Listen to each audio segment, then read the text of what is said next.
नमस्कार. तर आज म्हण घेऊया, इन मीन 3.5. अर्थ अगदी सोपा आहे. फार कमी लोक उपस्थित असणे. आता उदाहरण सांगते हां. त्या दोघांनी आपलं लग्न खूप साधेपणी करायचं ठरवलं. ना बँड, ना बाजा, ना वराती, ना जेवणावळी. त्यामुळे त्यांनी कोर्ट मॅरेज करायचं ठरवलं. आणि त्यामुळे काय, अक्षरशः इन मीन 3.5 लोक हजर होती.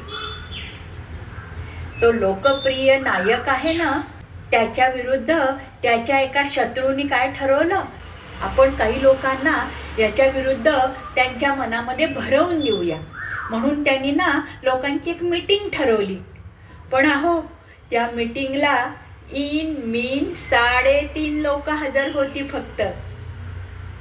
तो एक जुना वाडा आहे ना, त्या वाड्यामध्ये आता फक्त इन मीन 3.5 कुटुंब राहतात.